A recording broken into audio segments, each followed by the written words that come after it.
Nós temos que levar a palavra de Deus a sério. A Bíblia é composta por 66 livros, escrita por mais de 40 autores diferentes, em épocas diferentes, em continentes diferentes. Todos esses livros ricos, historicamente, ricos em informações, são muito mais do que letras para aqueles que professam e acreditam que Jesus Cristo é o Senhor e Salvador. É o meu manual de conduta, é o seu manual de conduta. A Bíblia nos mostra como nós devemos agir em diversas situações, como nós devemos agir quando nós nos sentimos injustiçados, quando nós nos sentimos desencorajados, quando nós temos medo, quando nós temos raiva, quando nós queremos esganar aquela pessoa que tanto nos importuna. A Bíblia nos mostra tudo isso. A Bíblia é o livro de esperança. A Bíblia é a palavra da perspectiva do nosso futuro. A Bíblia é o que nos enche de coragem e de alegria. A Bíblia é o que nos faz entender que existe algo muito maior que nós vamos viver um dia na presença de Jesus. E se você acredita que você vai viver isso na presença de Jesus, se expresse agora diante dele. Porque é sobre isso que nós vamos falar hoje. Logicamente, todos esses 66 livros são extraordinários, e cada um tem o seu livro especial, tem o seu livro do coração. Não é verdade? Para mim, o livro que mais fala comigo, por inúmeras razões que eu vou listar para vocês aqui, é o livro de Atos. Quantos são apaixonados pelo livro de Atos? Amém? Se você não é, em nome de Jesus, você vai sair com uma outra perspectiva referente a esse livro. Por que eu gosto tanto desse livro? Todos os livros são especiais para mim. Eu sou um cara que eu gosto muito de história. Eu gosto muito de datas, eu gosto muito de estratégia, então eu adoro ler o Velho Testamento. Eu adoro ver aquilo que Jesus faz através dos evangelhos, as curas, o start do ministério de Jesus. Mas o livro de Atos, nós temos muitas coisas especiais. Primeiro, o que eu acho incrível é a mudança radical da postura dos discípulos. Uma outra coisa que me enche é porque o livro de Atos, ele preenche um gap, uma lacuna entre os evangelhos e as igrejas e as epístolas. Esses relatos nos mostram que os evangelhos acabaram sem nenhuma igreja, enquanto as epístolas nos mostram um crescimento gigantesco da igreja, se tornando realmente uma igreja poderosa em obras. E é exatamente esse livro que nos mostra e preenche essa lacuna, esse espaço. Em Atos também nós podemos ver uma defesa contundente da vida do apóstolo Paulo, da transformação que ele viveu. Em Atos nós vemos um evangelho de transição, de um grande contexto para judeu, para um evangelho que abrange todo mundo, inclusive nós gentios. Atos nos mostra o poder da obra de Deus através do Espírito Santo. Quem é o Espírito Santo na sua vida? Alguém pode gritar aí? Quem é o Espírito Santo na sua vida? Como? Amigo, quem mais? Professor, mestre, conselheiro. Nós temos tantos atributos que nós poderíamos dar para o Espírito Santo. Nós poderíamos citar mais trocentas informações a respeito desse livro, mas o fato é, para nós que amamos a palavra de Deus, Atos é um livro que nos traz um significado muito especial. Através de Atos nós podemos dizer, nós somos amados. Verdadeiramente nós somos amados. Esse evangelho é para mim também. Por conta disso, Deus me trouxe a revelação de falar a respeito de uma série, começar uma série hoje chamada 3 Atos. Exatamente porque num teatro, num musical, nós temos aqui na nossa igreja um time incrível, onde parte deles participam de musicais.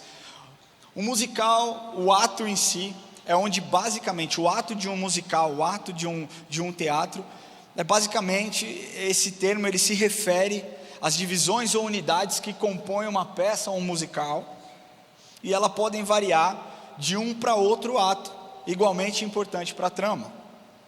Nos teatros sempre existem os personagens, sempre existe o protagonista, sempre existe muitas vezes o antagonista, sempre existe os figurantes. E na nossa série que nós vamos começar hoje, nós temos um grande personagem, Nós temos vários personagens, na verdade, mas nós temos um único protagonista. Nós temos personagens como Pedro, como Paulo, como Estevão, como Matias, como tantos outros discípulos, mulheres. E nós temos o protagonista, que é o Espírito Santo. O Espírito Santo vai ser o protagonista dessa série. Ele é mencionado só no livro de Atos 55 vezes. E independente do ato que nós apresentarmos ao decorrer dessa semana, tudo será sobre ele. Ele sempre será a figura central. Amém? E na nossa primeira mensagem, o ato 1, nós falaremos sobre a descida do Espírito Santo. Quantos estão animados por aquilo que Deus vai falar? Amém? Feche seus olhos, vamos orar. Espírito Santo de Deus, nós clamamos a sua presença nessa manhã e pedimos que o Senhor venha com revelação, que a sua palavra, ela crave nos nossos corações. Deus, que não haja, Senhor, nenhuma falha na comunicação. Deus, que não haja, Senhor, nenhuma palavra que saia da minha boca seja gerada pelo homem, mas que tudo seja direcionado pelo teu Espírito. Que haja lógica, que haja um raciocínio. Deus, que o teu Espírito se mova neste lugar, quebrando todo preconceito, quebrando todo pré-julgamento, Pai. Tira de mim toda a autossuficiência, e que os meus olhos estejam voltados para o Senhor, que o meu ouvido esteja conectado ao Senhor, que o meu coração esteja conectado ao Senhor, e que tudo que nós falemos neste lugar seja para glorificar quem o Senhor é. Ao Senhor nós damos toda a honra, toda a glória e todo o louvor, em nome de Jesus. Amém? Bom, o primeiro ponto desse primeiro ato, nós falaremos sobre o cumprimento da promessa. Você pode abrir a sua Bíblia no livro de Atos. Nós vamos hoje passear até o capítulo 3, nós vamos ler bastante a Bíblia, então eu preciso que você esteja conectado comigo aqui, amém? Então, os evangelhos, eles acabam com a ressurreição de Cristo, certo? Se você ler o livro de João, que é o último dos evangelhos, você vai ver a ressurreição de Cristo, você vai ver Jesus aparecendo para Maria Madalena, você vai ver a incredulidade de Tomé, você vai ver Jesus questionando Pedro: Pedro, tu me amas 3 vezes, e aí vocês conhecem toda essa história.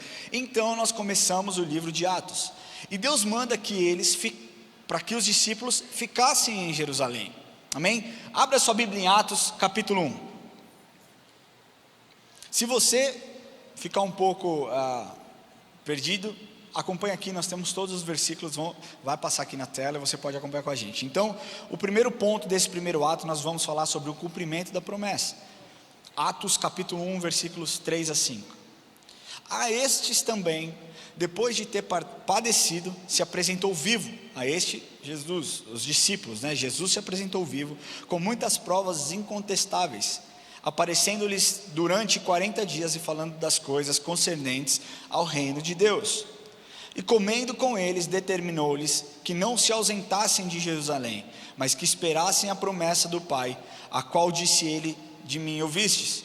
Porque João, na verdade, batizou com água, mas vós sereis batizados com o Espírito Santo, não muito depois desses dias.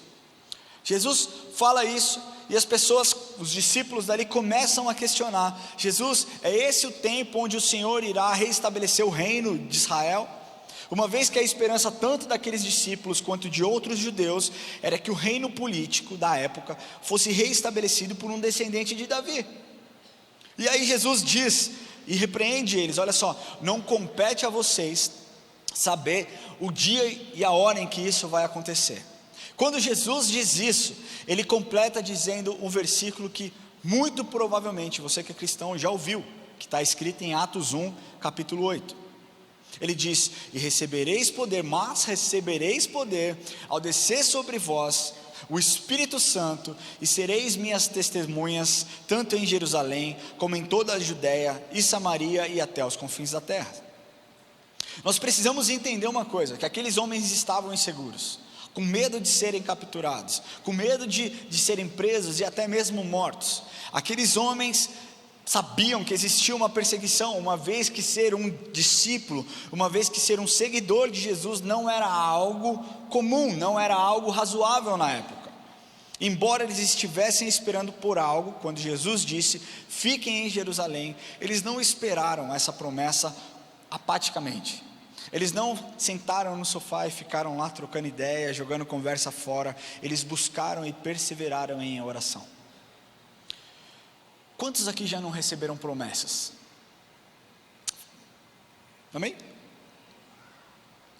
Muitas vezes nós temos uma ordem, um direcionamento de Deus e nós simplesmente queremos que aconteça do nosso jeito, do nosso formato, no nosso tempo. Quando Deus diz e Deus nos mostra através da palavra de Deus que nós devemos pedir, que nós devemos buscar, que nós devemos orar incessantemente. E foi exatamente isso que aqueles discípulos fizeram. No capítulo 1, versículo 13 e 14, diz assim: quando entraram ali, subiram para o cenáculo onde se reuniram Pedro, João, Tiago, André, Filipe, Tomé, Bartolomeu, Matias, Tiago filho de Alfeu, Simão Zelote e Judas filho de Tiago. Todos estes perseveraram unânimes em oração com as mulheres, com Maria, mãe de Jesus, e com outros irmãos. Naquela sala, naquele cenáculo, estavam reunidos aproximadamente 120 pessoas com um único objetivo: orar incessantemente para aquele que viria. E começamos o capítulo 2 do livro de Atos, dizendo: ao cumprir-se o dia de Pentecostes, estavam todos reunidos no mesmo lugar. De repente veio do céu um som, como de um vento impetuoso, e encheu toda a casa onde estavam assentados. E apareceram distribuídas entre eles línguas como de fogo, e pousou sobre cada um deles. Todos ficaram cheios do Espírito Santo e passaram a falar em outras línguas, segundo o Espírito lhes concedia que falassem. E aqui o ministério daqueles discípulos definitivamente foi ativado. Por quê? Porque o Espírito Santo desceu sobre eles. Eles, cheios do Espírito Santo, poderiam sim enfrentar as dificuldades, poderiam sim enfrentar os medos, poderiam sim enfrentar as lutas que eles encontrariam, porque eles estavam cheios do Espírito Santo. Muitas vezes nós entramos em batalhas, muitas vezes nós queremos lutar contra principados, sem que o Espírito Santo participe. Você só consegue que o Espírito Santo te ajude se você clamar e se você nutrir um relacionamento com Ele. Caso contrário, você nem sabe o que Ele pode fazer na sua vida. Como que você pode ter entendimento daquilo que o Espírito Santo pode fazer, se você de fato não conhecer quem Ele é? O Espírito Santo, Ele não é um Deus esquecido. As pessoas se relacionam com Deus Pai, as pessoas se relacionam com Deus Filho, e muitas vezes se esquecem que Deus Espírito é Deus. Ele é Deus. Nós precisamos reconhecer que a descida do Espírito naquele lugar foi um ato soberano de Deus. Não foi algo criado por homens, não foi algo que o homem fez e orou e bateu o tambor e o Espírito desceu. Eles chamaram a atenção, eles não chamaram a atenção de Deus pelos seus atos. Deus veio sobre eles inesperadamente. Eu preciso fazer alguns comentários sobre essa descida do Espírito. Primeiro, se nós olharmos no Velho Testamento, vento, fogo eram símbolos frequentes da manifestação do Espírito Santo. Lembra lá quando Elias orou e o fogo desceu? Eram manifestações. Depois da descida do Espírito Santo, nós não vemos mais esse tipo de manifestação na Bíblia. Por quê? Porque não fazia mais sentido, já que o próprio Espírito estava se manifestando. Línguas é um sinal contundente e consistente do batismo do Espírito Santo. Mas essas línguas que eles receberam não eram línguas ininteligíveis, como nós oramos muitas vezes. E vamos entender o porquê. Embora existam alguns teólogos que acreditam ser línguas, quando você sabe quem é que ora em línguas? Levanta sua mão bem alta aí para que outras pessoas vejam. Então, embora alguns teólogos acreditam que possa ser essa língua, a grande maioria dos estudiosos apontam que essas línguas eram idiomas que eles naturalmente não conheciam. E vamos lembrar que durante a festa de Pentecostes, Jerusalém ficava repleta e tomada de estrangeiros de toda parte do mundo conhecido naquela época. Todos iam adorar o Senhor, oferecer sacrifício. E quando os discípulos começaram a falar em línguas, eles puderam compreender cada um em sua língua. Embora não fossem conhecidas pelos que falavam, era assim notada pelos nativos que escutavam. E o primeiro ponto é que Jesus de fato cumpriu a promessa, cumpriu aquilo que Ele prometeu. As pessoas muitas vezes acreditam: Jesus esqueceu de mim, Jesus esqueceu do que Ele me falou lá atrás. Primeiro que você precisa entender: foi Jesus mesmo quem disse? Ou foi um homem que disse? Deus disse que abriria uma porta para mim, foi Jesus mesmo que disse. A palavra diz que quando nós provamos o profeta, sabendo se a profecia se cumpriu. Se a profecia se cumpriu, ela vem de Deus. Se ela não se cumpriu, ela não vem de Deus.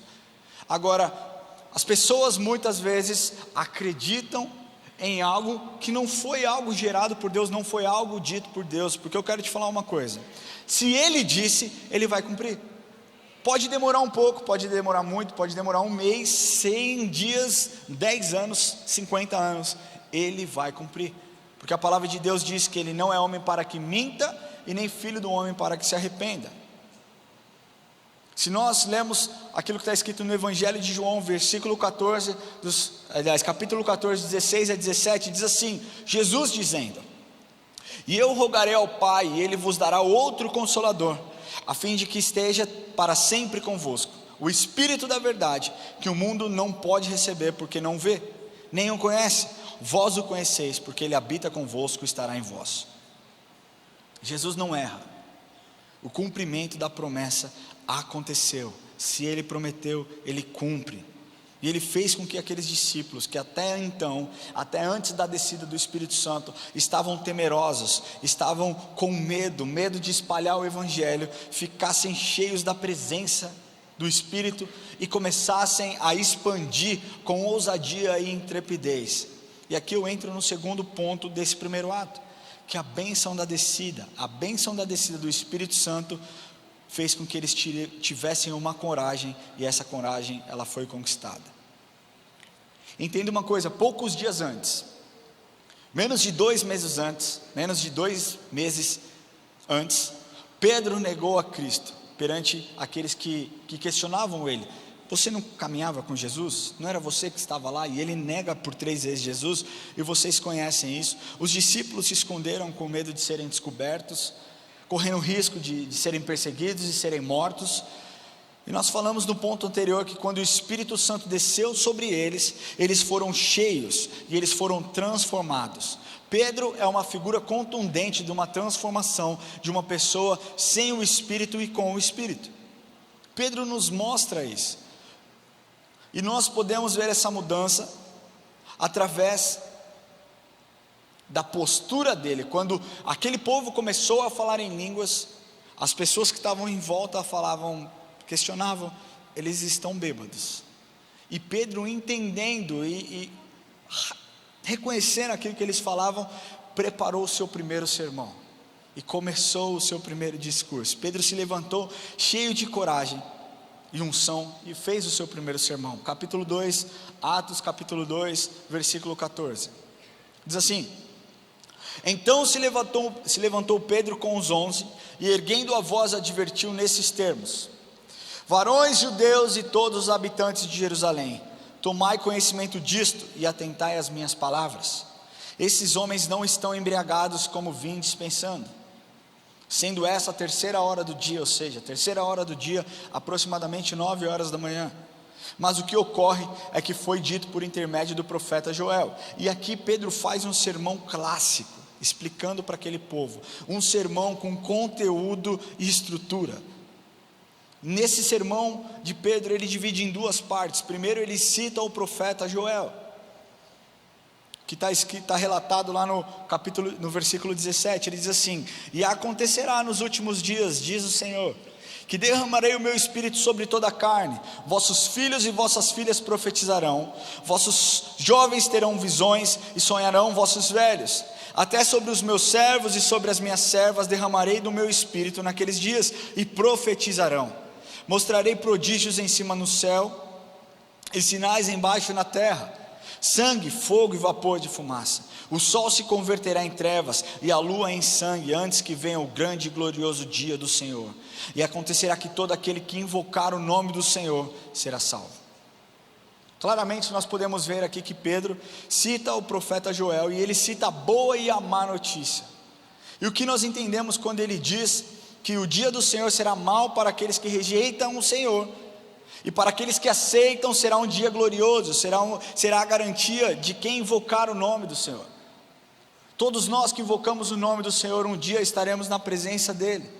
E nós celebraremos esse dia, celebraremos essa conquista, celebraremos a oportunidade e o privilégio de estarmos junto com Jesus. Mas ele também cita Jesus, e ele cita o que aconteceu com Jesus. Versículo 22, ele diz assim: varões israelitas, atendei a essas palavras.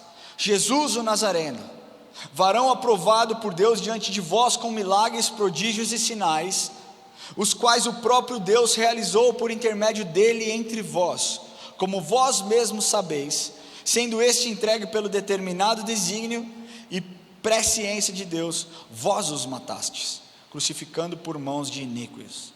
E aí no versículo 36 ele fecha esse sermão dizendo: esteja absolutamente certa, pois toda a casa de Israel, de que este Jesus que vós crucificastes, Deus o fez Senhor e Cristo. Quando nós lemos o fechamento desse sermão, Pedro conclui dizendo: Deus o fez Senhor e Cristo. E aqui, o que exatamente isso significa? Primeiro, que nesse versículo a palavra Deus é usada enfaticamente em contraste com a palavra vós. Vamos ler de novo? Estejam absolutamente certa, pois toda a casa de Israel, de que este Jesus que vós crucificastes, Deus o fez Senhor e Cristo. Essa maneira era a forma que Deus mostrava que aprovava Jesus, e ela é totalmente contrastada com o fato e o modo com que aqueles homens tratavam Jesus. A menção reiterada da crucificação, ela tinha um objetivo, o propósito dela era salientar a grande culpa que aquele agente trouxera sobre si, maltratando um personagem tão sublime e tão poderoso como Jesus. O Messias apresentado nesse sermão de Pedro, era um personagem extremamente mais elevado do que eles haviam imaginado, pois era igualmente o Senhor em seu sentido pleno. Meu irmão, e aqui eu quero falar uma coisa para vocês, aqui fica claro qual era o conteúdo que a igreja primitiva pregava: Cristo. Muitas vezes nós falamos, nós temos que voltar à igreja primitiva, nós temos que voltar a enxergar aquilo que a igreja primitiva fazia, porque Cristo era o centro das mensagens, e não tinha boi, não tinha essa, vem cá, abraça Jesus aí, chama ele de paizinho, fica dançando com Jesus. Eu não estou falando que isso é errado, você pode tratar Jesus como um pai, ele é um pai, ele é um bom pai, Deus é um bom pai, mas o evangelho que era pregado na igreja primitiva, era um evangelho de confronto: raça de víboras, arrependei-vos, era paulada, meu irmão. E ainda assim, aquelas pessoas se entregavam para Jesus. O evangelho saiu, gente, de um lugar para atingir 12 localidades diferentes, 12 países diferentes, em 60 anos, basicamente. Ele sai de Jerusalém e atinge 12 nações, porque quando o evangelho é pregado, onde Cristo é o centro, existe transformação. Quando o evangelho é pregado, onde Jesus Cristo é o centro, e é apresentado sim como um Deus de graça, mas também como um Deus de justiça, existe transformação. Agora, como que eu posso pregar um Deus de graça? Deus te ama do jeito que você é, Deus te ama. Eu não sei como você entrou aqui, mas você é amado por Deus. Homossexual, heterossexual, transexual, você é amado por Deus, ponto. Isso é fato. Se alguém te disse algo contrário a isso, isso é mentira. Você é amado por Deus, você é bem-vindo a essa casa, nós te amamos, que a presença do Senhor invada o seu coração, e é isso, nada diferente disso, porque o evangelho é para todos. Porém, quando o evangelho entra no nosso coração, ele transforma as nossas atitudes. Aquele que adulterava não adultera mais, aquele que mente não mente mais, aquele que xingava não xinga mais, aquele que professava palavras torpes não professa mais, porque o evangelho gera transformação. Só que o processo de transformação, ele exige um comprometimento da nossa parte. Ele é derramado, a graça de Deus é estendida sobre as nossas vidas, mas para que isso seja executado de forma plena, no seu pleno entendimento, na sua plena capacidade e potencial, você precisa se comprometer. Se comprometer ao quê? A abrir mão dos velhos hábitos, a criar novos hábitos, e hábitos de comunhão e relacionamento com Jesus. Foi exatamente isso que aconteceu na igreja primitiva, e é por isso que essa igreja explodiu, e é por isso que o evangelho continua sendo a religião que mais cresce no mundo. São mais de 2000 anos pregando a respeito de Jesus. Quantas bilhões e bilhões e bilhões de pessoas não foram salvas por conta desse evangelho? E nós temos um papel importantíssimo: continuar pregando o evangelho de transformação, onde Cristo é o centro, onde você não é o centro, onde a sua popularidade não é o centro, onde a sua influência não é o centro.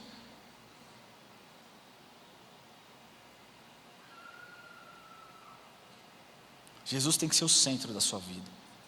Não inverta pensando, eu sou o centro do amor de Jesus. Cara, isso é uma visão tanto quanto egoísta, como arrogante. Nós precisamos levar o evangelho a sério. Ele é o centro, e só assim as pessoas vão ser resgatadas e transformadas, amém? Glória a Deus. O que aconteceu? Pedro, cheio de coragem, quando ele prega esse evangelho, ele termina dizendo lá, a partir do versículo 38, respondeu-lhes Pedro: arrependei-vos, e cada um de vós seja batizado em nome de Jesus Cristo para a remissão dos vossos pecados, e recebereis o dom do Espírito Santo, pois para vós outros é a promessa, para vossos filhos e para todos os que ainda estão longe, isso é, para quantos o Senhor Deus chamar. Com muitas outras palavras deu testemunho, os exortava dizendo: salvai-os dessa geração perversa. Cabe muito para o dia de hoje, não é verdade? Gente, cada vez que você abre as notícias, é assustador. É o fim dos tempos, e é o fim dos tempos mesmo. Que ambiente que nós vamos criar nossos filhos, cara? Coisas que antigamente não se via, hoje se vê a rodo, se ouve a rodo. Abuso infantil. Pais que deveriam amar os filhos espancam os filhos. Pais que deveriam proteger as mulheres e as esposas agridem as esposas. Esposas que deveriam ser mulheres de oração saem da sua casa e se relacionam com outros homens. Está tudo errado.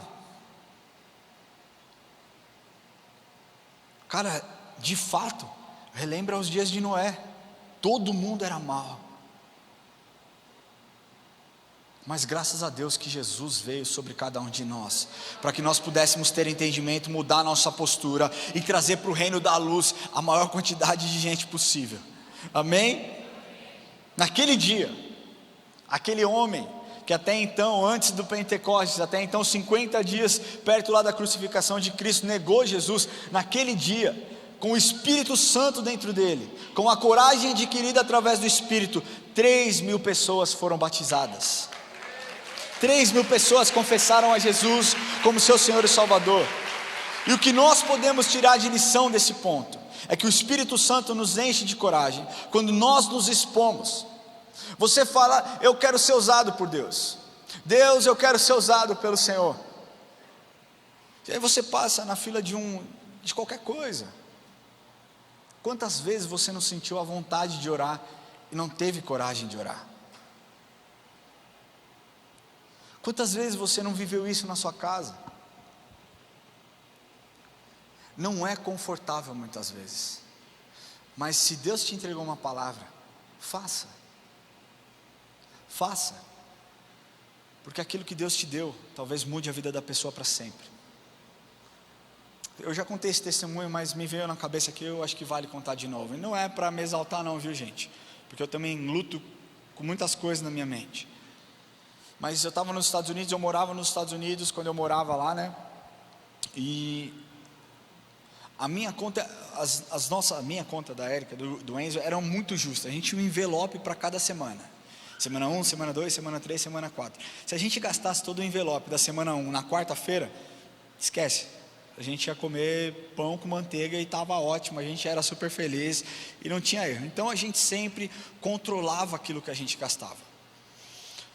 Eu tinha que fazer a revisão do meu carro, e a revisão do meu carro custava $400, e $400 é um bom dinheiro, especialmente quando se mora lá. Hoje as coisas estão infinitamente mais caras, mas custava $400, e o Lamartine me deu $400, E eu falei, glória a Deus, já não vou me apertar tanto, vai dar bom, vai ser legal, vou usar esse dinheiro para pagar minha revisão. E deixei meu carro na revisão, voltei para casa. Quando eu fui sair, eu peguei aquele dinheiro e chamei um Uber, e um Uber encostou na porta de casa. Primeiro, eu fiquei com muito medo de ser sequestrado, porque o Uber era assim, era um carro muito derrubado, é difícil você ver, quem anda de Uber sabe o que eu estou falando, mas era assim, era um carro, cara, totalmente filmado, porta enferrujada, era assim, não é algo convencional que você vê quando você pede um Uber. E a hora que eu fui entrar, tinha um cara deitado no banco da frente do passageiro, assim, encostado assim. Eu falei, meu Deus, morreu aqui dentro. E eu só fiquei pensando, cativeiro, cativeiro, cativeiro. E eu entrei naquele carro, falei, bom, esse é o Uber, eu preciso ir. E quando eu entrei no carro, eu senti o Espírito me falando, você vai dar esses $400 para essa motorista. A mulher desse cara estava dirigindo. E eu falei, está amarrado, voz do engano. Não aceito palavras de mentira sobre a minha mente. E eu fiquei com aquilo no meu coração, eu vou dar esse dinheiro, eu preciso dar esse dinheiro. E ao mesmo tempo eu falava, não vou dar. E ficava, sabe quando tem o anjinho e, sabe, não dá. Eu falava, eu acho que eu vou por não dar, que vai ser melhor para mim. Gente, foi terrível, assim, foram 30 minutos dentro desse Uber, brigando com a minha mente, com os meus pensamentos. E Deus mandando, faça. E quando eu estava chegando perto, eu falei para Deus, tá bom Deus, eu vou fazer. Eu não sei se isso vem da minha cabeça, se é do Senhor, mas eu vou obedecer, eu vou fazer, e seja o que Deus quiser. E antes de eu sair, pouco tempo antes de eu chegar, eu notei que ela estava ouvindo uma música, uma rádio cristã, latina. E eu comecei a conversar com ela um pouco em espanhol, depois a gente foi para o inglês, eu estava aprendendo a falar inglês na época. E a única coisa que eu falei para ela, eu falei, moça, eu preciso orar por você, eu senti a necessidade de orar por você. Você pode? Ela, posso, eu vou encostar o carro aqui. E aí eu comecei a orar por ela, orei por ela, declarei alegria sobre a vida dela, declarei paz sobre a vida dela.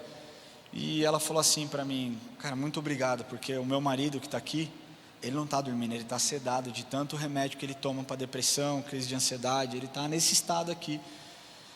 E nós estamos passando muitas dificuldades, desculpa pelo carro. Eu falei, está tudo bem, fui super bem atendido. Eu falei, mas tem mais uma coisa que Deus mandou eu fazer. Ele mandou eu te entregar esse dinheiro. Eu não sei porquê, eu quero que você saiba que não sou eu quem estou te dando.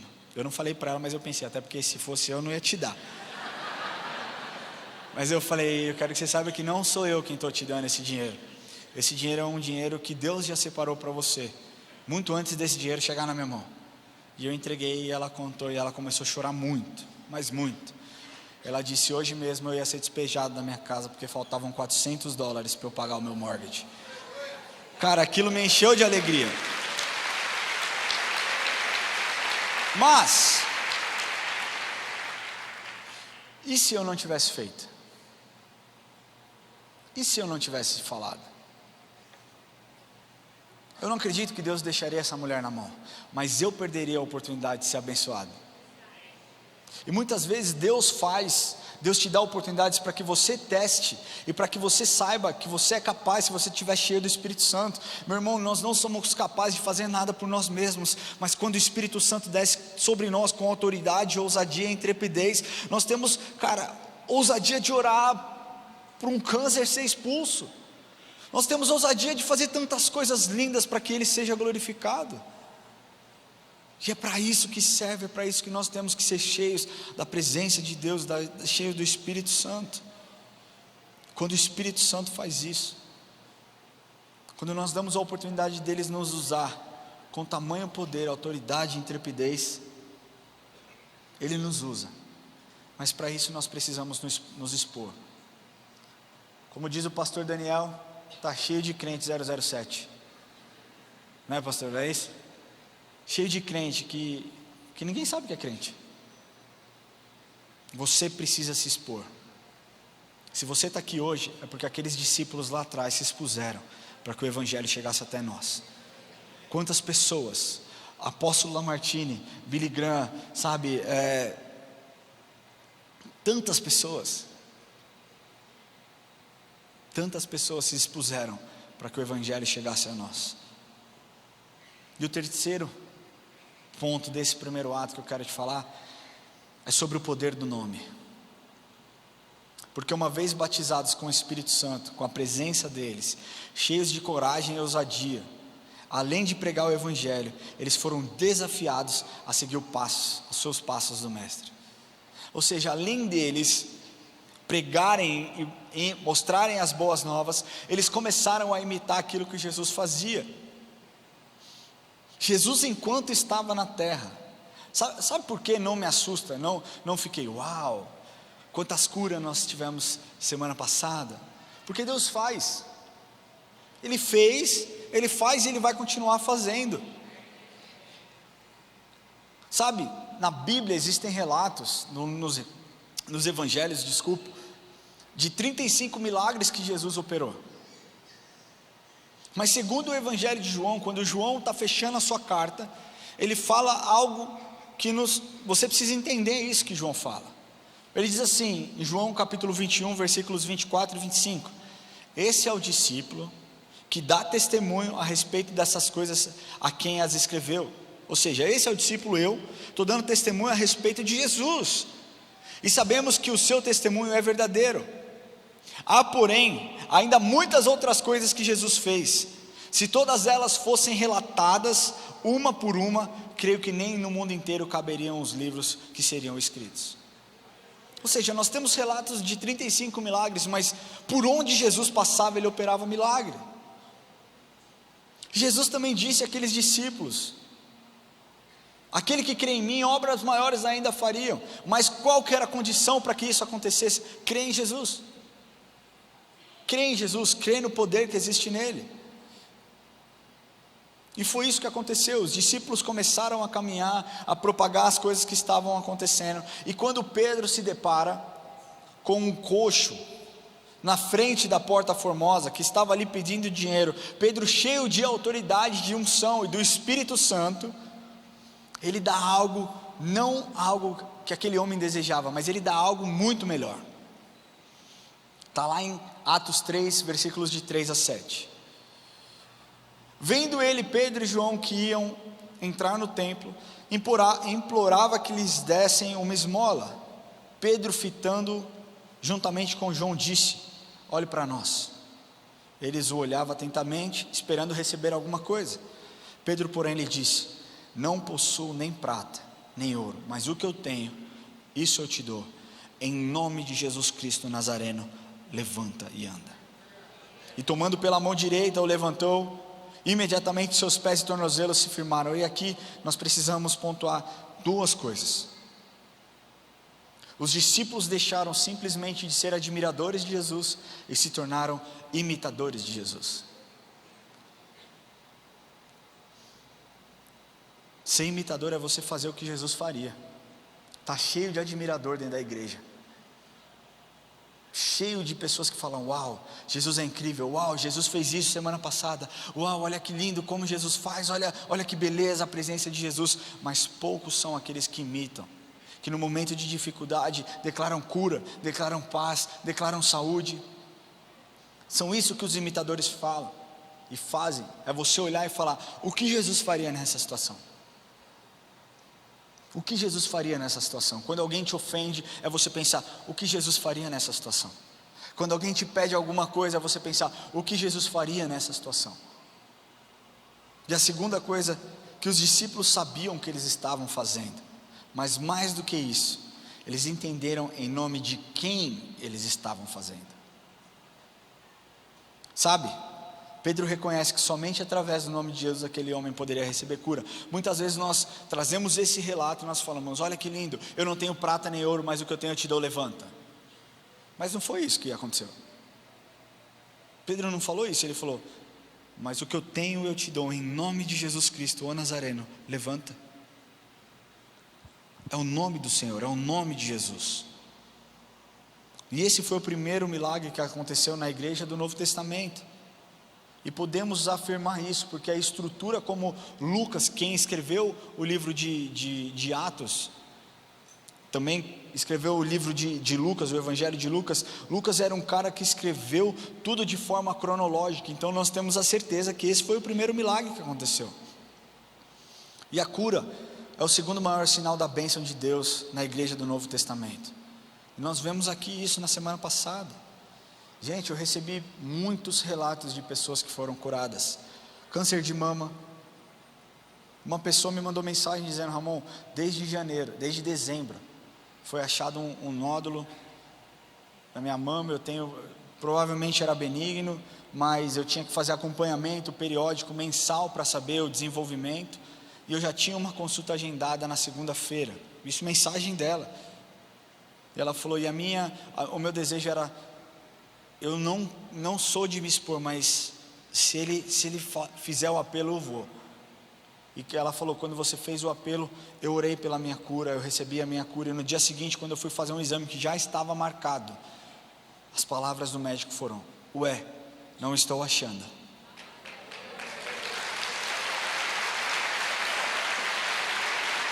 Um outro irmão me procurou, ele está por aqui, que eu vi ele andando por aqui. Câncer no nariz também.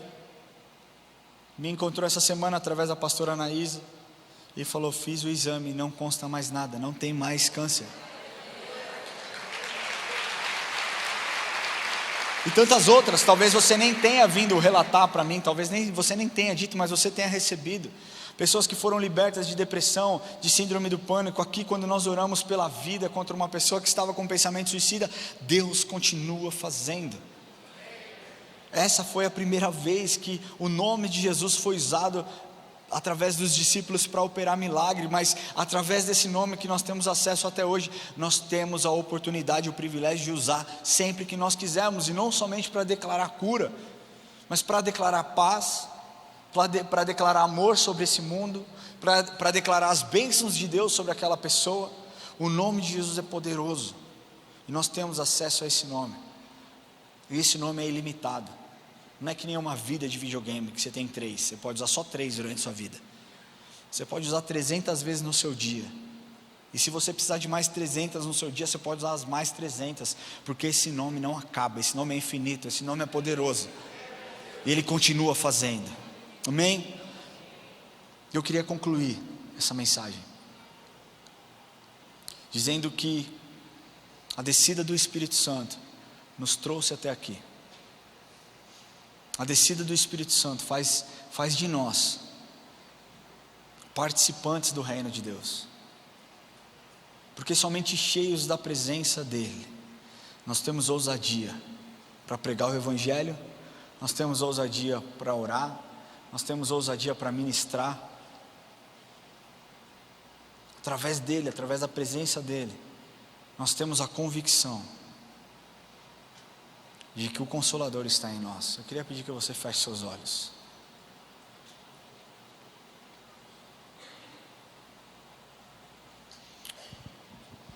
Esse primeiro ato que nós falamos hoje, a descida do Espírito Santo, de fato repercute até os dias de hoje.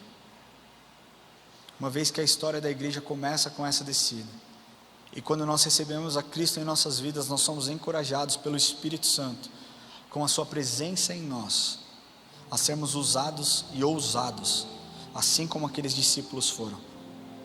Nós carregamos uma boa nova, nós carregamos uma boa notícia, e o nosso papel é mostrar para aqueles que não conhecem a Jesus, e que nunca se renderam a Ele, que o dia do julgamento não será um bom dia para eles, mas a bênção da salvação nos enche de esperança e alegria. E eu queria falar em primeiro lugar com você que entrou aqui hoje e nunca entregou sua vida para Jesus. Quero falar para você que talvez esteja assistindo esse culto pela primeira vez e nunca tenha entregue o seu coração para Jesus. Entregar o coração para Jesus é muito mais do que simplesmente um ato simbólico. É um ato real de rendição, onde você diz: Jesus, eu preciso do Senhor. Eu preciso do Senhor, porque se eu estou no Senhor, eu vou ter a salvação, eu vou estar pleno e cheio de alegria e da sua presença. Porque se eu estiver no Senhor, se o Senhor habitar em mim, o teu Espírito me ajudará nos momentos de dificuldade, nos momentos de luta. Porque se o Senhor estiver em mim, a minha vida vai passar a ter um sentido e um propósito. E eu quero te falar, eu tenho repetido isso todas as semanas, porque não é a respeito de uma religião, mas é a respeito de um relacionamento que Ele quer que você tenha com Ele. E Ele está aqui hoje, batendo, assim como diz lá em Apocalipse: eis que estou à porta e bato. E se você me permitir, se você me autorizar, eu vou entrar na sua vida, e eu vou fazer morada, e eu vou estar com você todos os dias, até a consumação dos séculos. Você não mais andará sozinho, você estará comigo, e eu estarei em você. E sempre que você precisar, você vai me clamar, e eu vou te ajudar. Para que isso aconteça, é necessário que você se exponha, e você dê esse passo, e diga para Ele: eu te aceito como meu Senhor e Salvador. Eu te aceito como Senhor. O Senhor é a única salvação da minha vida. Eu já tentei todas as coisas, nenhuma deu certo, mas eu quero tentar o Senhor. Eu sei que o Senhor vai fazer alguma coisa. Existe alguém que deseja entregar o coração para Jesus nessa manhã? Levanta a mão onde você estiver, nós vamos orar. Fica com a sua mão levantada o mais alto que você puder. Glória a Deus pela sua vida. Existe mais alguém que deseja entregar o coração para Jesus? Glória a Deus pela sua vida aí. Existe mais alguém que deseja entregar o coração para Jesus? Glória a Deus pela sua vida. Glória a Deus pela sua vida aí atrás. Eu queria pedir que você que deseja fazer essa oração, que você se coloque em pé onde você está. Nós vamos orar agora em nome de Jesus. Fique em pé, você que levantou a sua mão. Glória a Deus pela sua vida.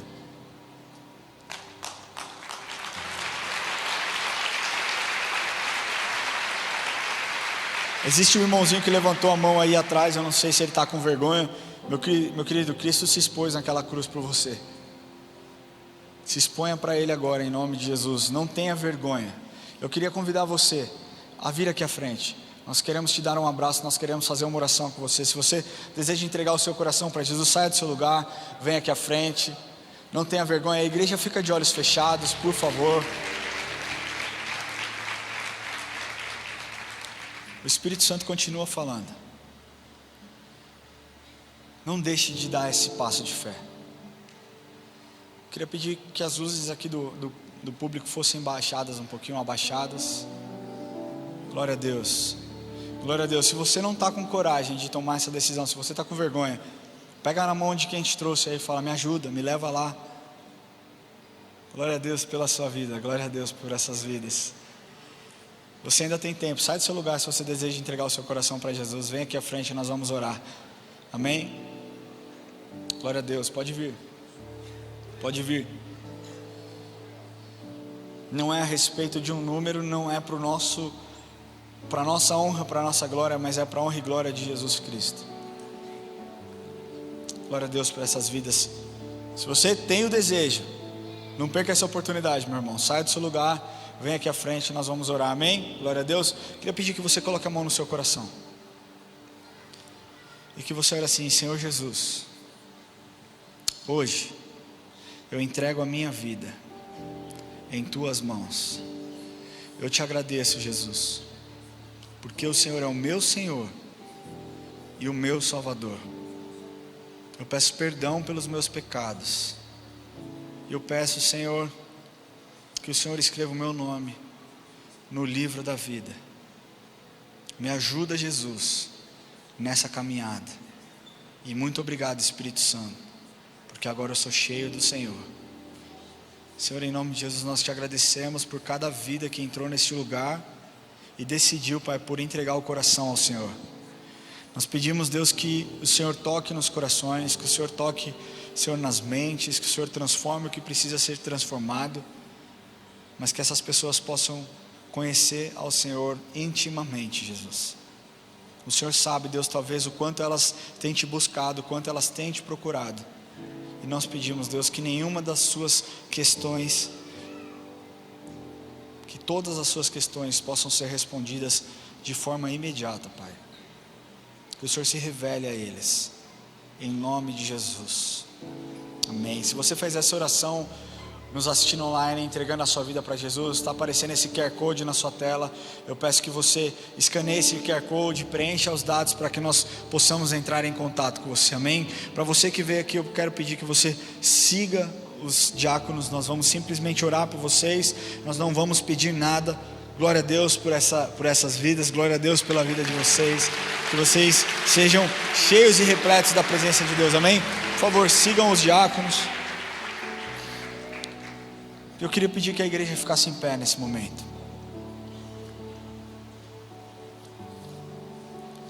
Sabe, para nós que já conhecemos a verdade,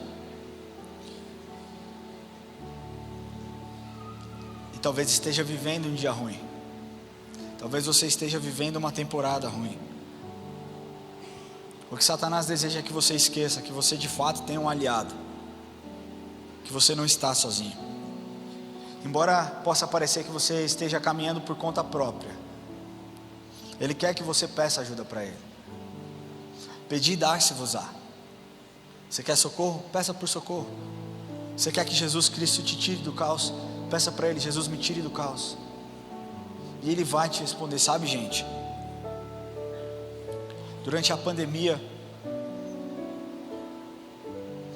eu me senti muito vazio num determinado período. Eu me senti muito cansado, me senti esgotado, me senti sem esperança, porque sempre se criava uma esperança. Na sexta-feira o governo vai fazer um anúncio, e aí todo mundo ficava: yes, agora vai liberar, vamos voltar para a igreja, vamos poder ir no shopping passear, vamos poder ir no parque. E aí chegava na sexta-feira, não, mas 20 dias trancafiados.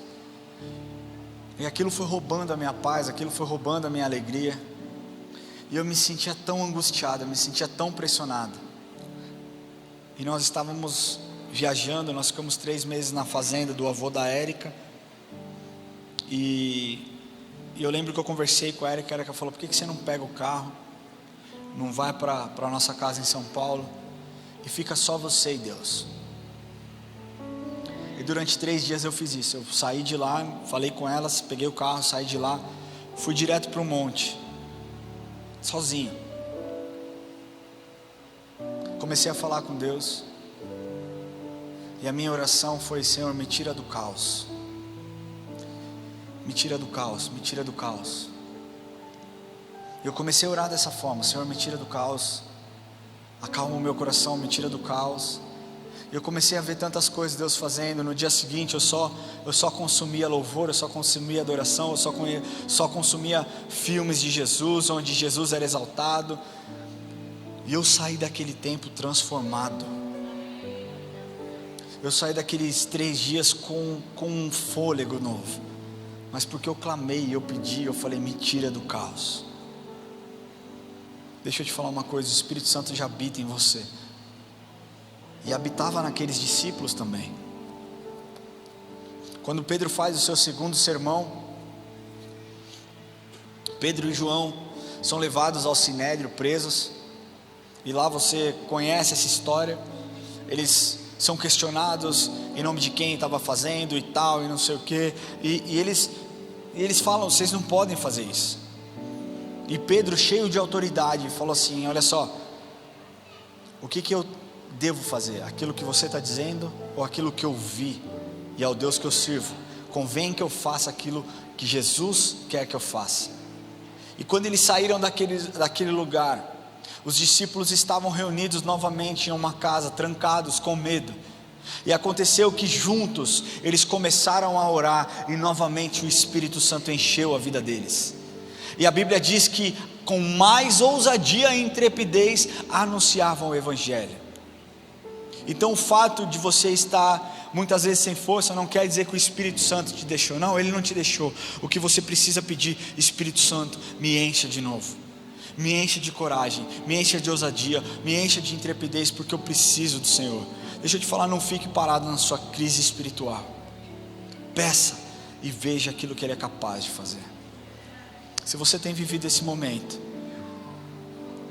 onde você não se sente forte, momento onde você sente um vazio enorme, momento onde você não enxerga o Espírito Santo atuando ao seu lado, e hoje você quer pedir: Espírito Santo, enche a minha vida. Eu quero pedir que você saia do seu lugar e venha aqui à frente. Nós vamos orar junto. Esse é um ato de exposição também, mas é sempre assim: quando um corajoso vem todo mundo. Então, se você deseja que o Espírito Santo te encha mais uma vez de ousadia, de intrepidez, de coragem, de fôlego, de vontade, de gás, saia do seu lugar, nós vamos orar. Senhor Deus, nós declaramos que toda apatia espiritual saia do meio do teu povo, Deus. que toda mornidão saia do meio do teu povo, Pai, em nome de Jesus. Deus, os que se expuseram, que estão aqui, Pai, estão sedentos por algo que o Senhor vai fazer nessa manhã, Deus, por algo que o Senhor quer fazer nessa manhã, Deus. Eles estão aqui pedindo o Espírito Santo, encha-os novamente, encha-os novamente, encha-os novamente, Deus, encha-os, Pai, em nome de Jesus. Deus, a sua palavra nos mostra que quando aqueles discípulos estavam com medo, eles oraram, e o Senhor os encheu com alegria, com ousadia, com intrepidez, Senhor. Senhor, que o Senhor encha a vida dos teus filhos, Deus. Encha cada um de nós, Deus, com o sopro da coragem. Deus, em nome de Jesus, que toda mornidão, Deus, nós sabemos que a mornidão é o estado onde Satanás deseja que nós estejamos. E nós repreendemos, Pai, repreendemos em nome de Jesus sobre as nossas mentes. Se você está nesse lugar e deseja ser cheio do Espírito, levante a sua voz, levante a sua voz. Isso é você e Deus. Levanta a sua voz. Igreja, é tempo de uma igreja viva, de uma igreja que clama. Levanta a sua voz. Se você ora, comece a orar em voz alta, comece a declarar. Se você ora em línguas, ore em línguas. Deixa o Espírito encher a sua vida. Eu não sou capaz, mas Ele está aqui. Ore, igreja. Deus, nós precisamos do enchimento do Teu Espírito em nossas vidas, Pai. Nós desejamos, Pai, para que nós possamos pregar com ainda mais intrepidez, com ainda mais ousadia, Senhor. Espírito Santo, nós te amamos, nós amamos a Sua presença. Nós pedimos que todas as vezes que nós nos sentimos sozinhos ou então com medo, que o Senhor possa nos lembrar que o Senhor está dentro de nós, que o Senhor está dentro de nós, nos dando coragem. Sabe, Deus, todas as vezes que nós tivemos oportunidades, Deus, e talvez a vergonha nos atinja, que nós possamos lembrar que quem está dentro de nós é capaz de fazer absolutamente todas as coisas. Espírito Santo, nós te louvamos pelo seu mover neste lugar. Nós te louvamos pelo seu mover, nós te agradecemos por essa palavra. E pedimos, Deus, que nós possamos continuar sentindo a sua presença todos os dias, Pai. Nós declaramos que nós te amamos e que o Senhor é a razão de tudo isso. É tudo pelo Senhor e tudo para o Senhor. O Senhor é o centro. O Senhor é o centro, Deus. Nós te louvamos por esse tempo, Pai. E terminamos esse momento orando e te agradecendo, porque o Senhor é um bom Pai. O Senhor está neste lugar. Pai nosso que estás no céu, santificado seja o teu nome. Venha a nós o teu reino, e seja feita a tua vontade, assim na terra como no céu. O pão nosso de cada dia nos dai hoje, e perdoai as nossas dívidas, assim como nós perdoamos aos nossos devedores. E não nos deixes cair em tentação, mas livra-nos do mal, pois teu é o reino, o poder e a glória para sempre. Amém. Deus te abençoe.